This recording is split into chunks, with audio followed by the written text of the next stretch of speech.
How's it going, everyone? International Master, International. That's a new title, International. Hi, everybody. I'm International, and I enjoy long walks on the beach as well as ponies. But who doesn't want a pony, right? Probably third most popular prayer in the world after world peace, and something we probably shouldn't talk about. Hey, let's play Rook takes c5, and then let's bring Black to Forktown and solve the problem.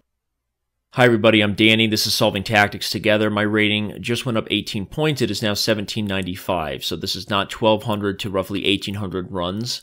This is not 2800 level puzzles where we really get to see my issues on the table.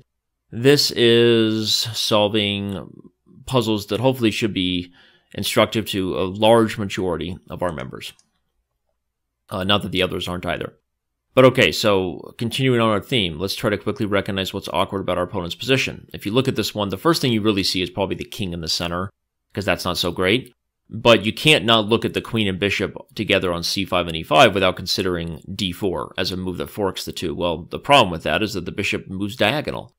So rook takes c5 is an attraction puzzle. You remove the defender of d4 and then attract this rook to c5, and that allows you to finish off the job with a pawn fork. So not too difficult. Let's move on to the next one.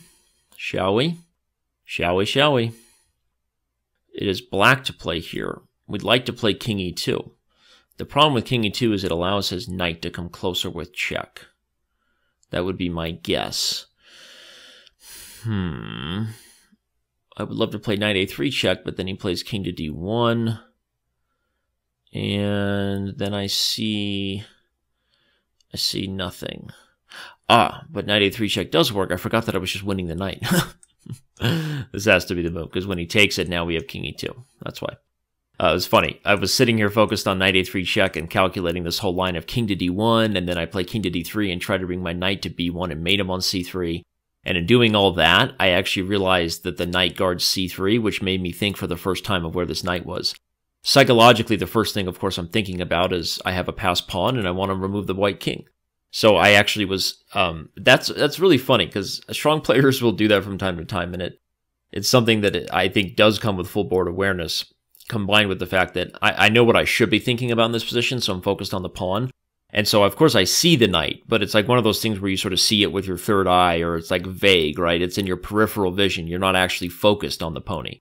And so, considering knight a3 check, I'm really focused on the fact that does it move the king away or to a square that I can take advantage of or not? And I wasn't really focused on the fact that knight a3 check forks the king and knight. It allows a win. So that's weird. It's a weird bug right there.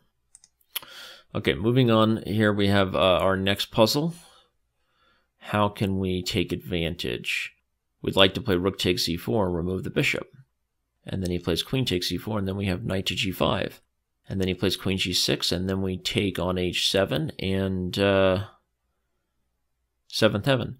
It's funny, then I played the move on the next puzzle, and it takes us back to this problem that we already solved. So that's weird. I had the right puzzle there. I mean, I had the right answer, so hopefully everyone saw what I was playing for. Okay, the move here must just be rook to e8. We remove the queen from the f6 square, and we deliver the goods for checkmate. So pretty simple, right? You recognize that you have 1.5 million pieces focused on the black king, so it's not hard to give yourself the ticket of let me consider every possible forcing sacrifice. And rook e8 is, of course, on the top of that list. Probably the only other move you would consider is moving the knight with check and then taking f7 with check, which is possible, but actually doesn't even win, because if knight f6 check, queen takes, and then you take on f7, you can take with the queen. And in the end, your queen is hanging on f6. Sorry, h6.